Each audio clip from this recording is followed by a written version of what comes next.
Hi guys, so I am still in Charlotte, North Carolina, and I'm in my hotel. You can see the water fountain back there. I'm pretty sure you can hear it. I've attempted to do this video quite a few times, and because I would get upset or frustrated, and the video would take a life that I didn't want it to go.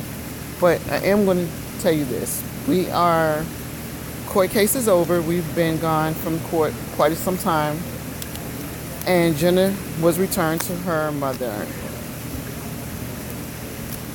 How do I feel about that? I'm okay with it. I don't feel like they are. I don't feel like they're physically abusive to Jenna. However, I do feel like they are verbally and emotionally and mentally abusive, which that's really hard to prove in court. Verbal abuse and mental and emotional abuse is really hard to prove, especially with children.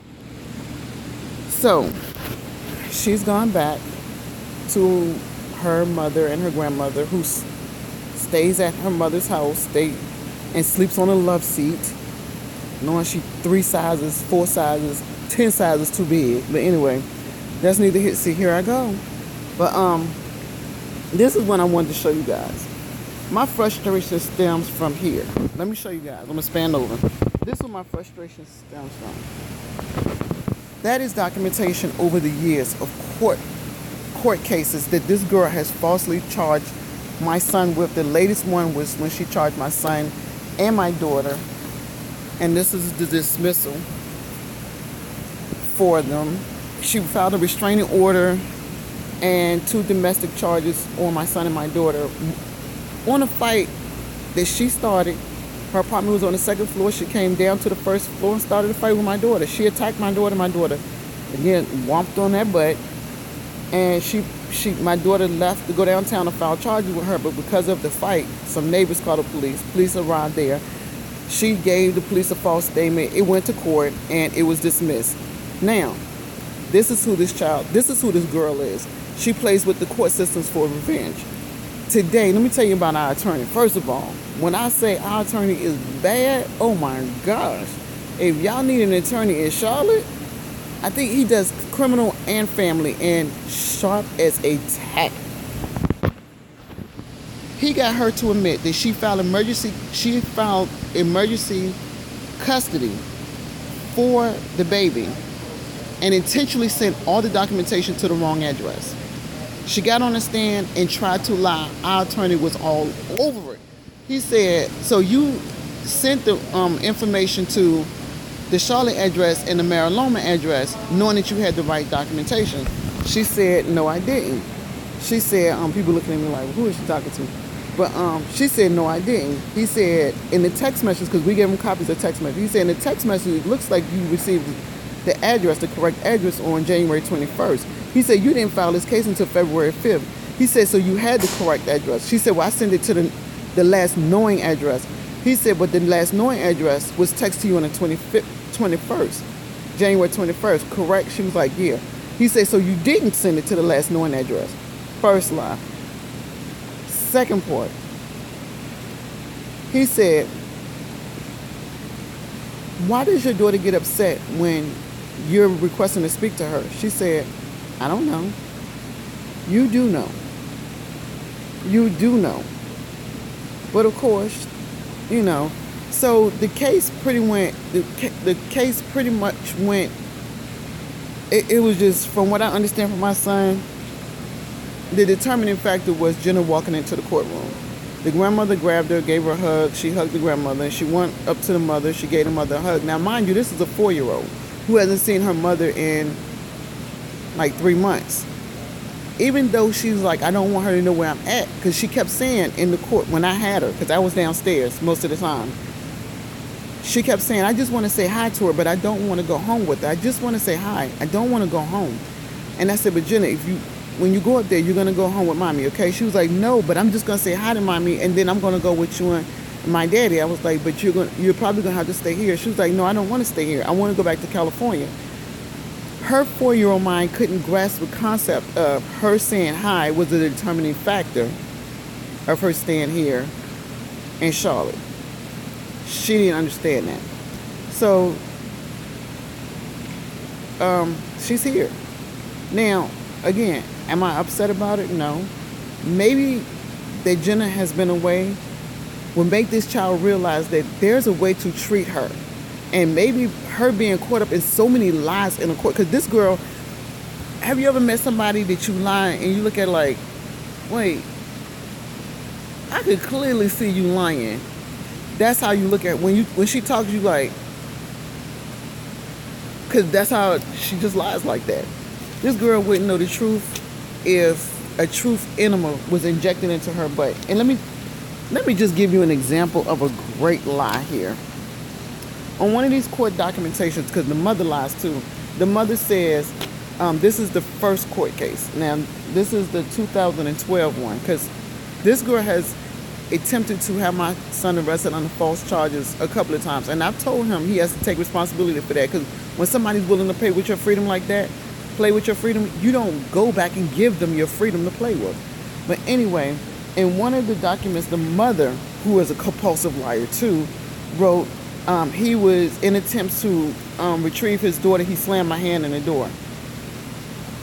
Okay, people. He was outside the door trying to push his way in. So how did he slam his way in the door unless he was pulling the door closed to keep you in? And if he was inside, that means he had to be pushing the door closed to keep you and himself in.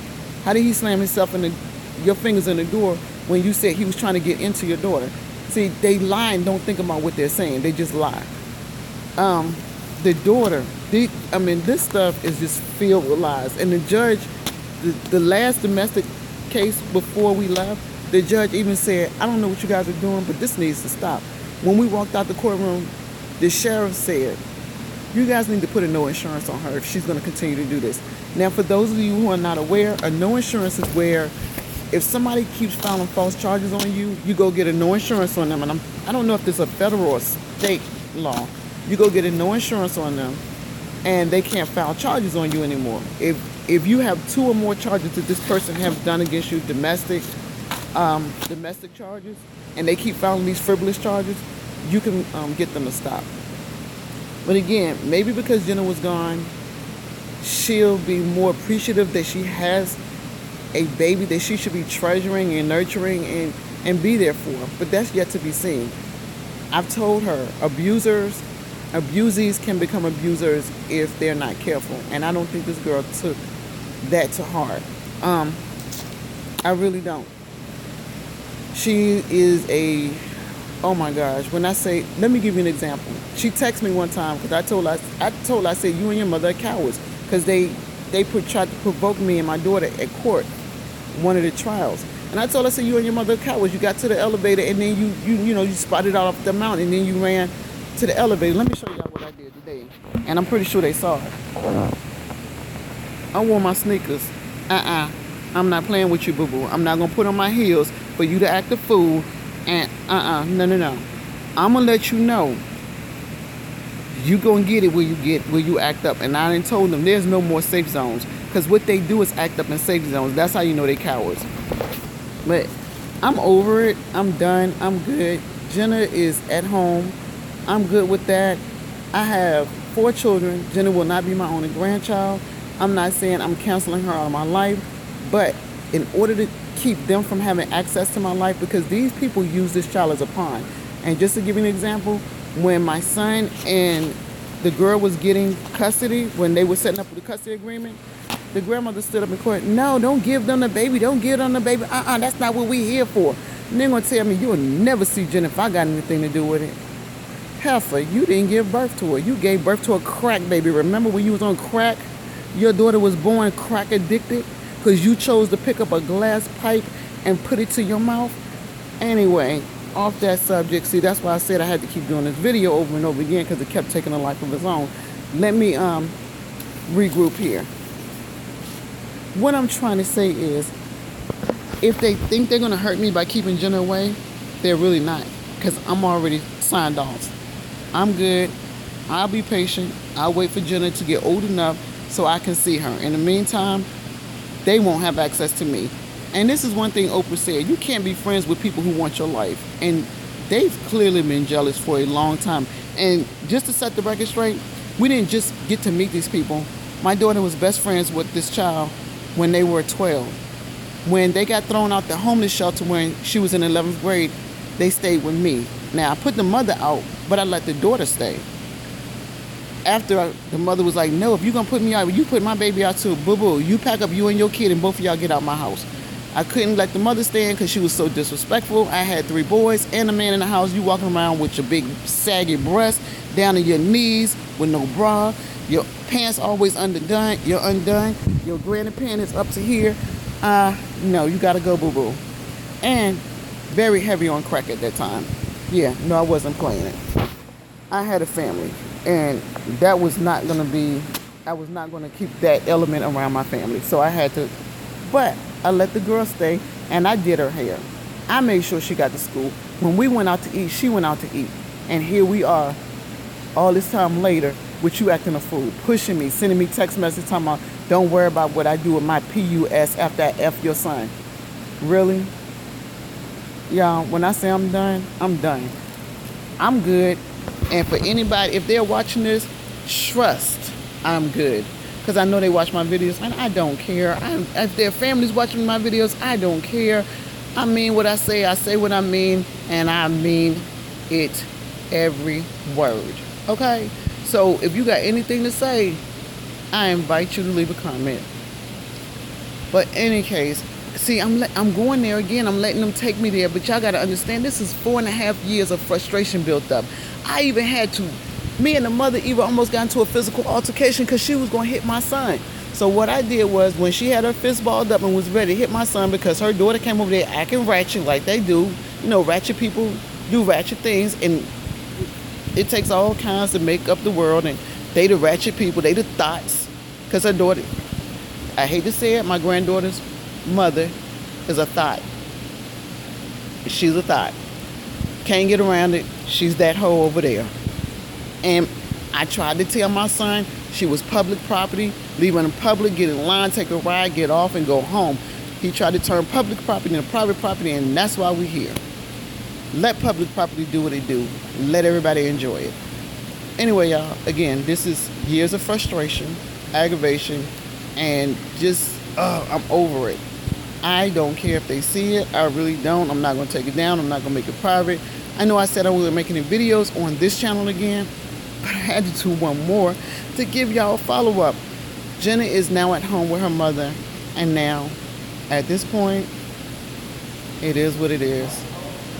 I have 4 kids. Jenna will not be my last granddaughter. But ironically, this child has been pregnant enough to give each one of my kids 2 kids.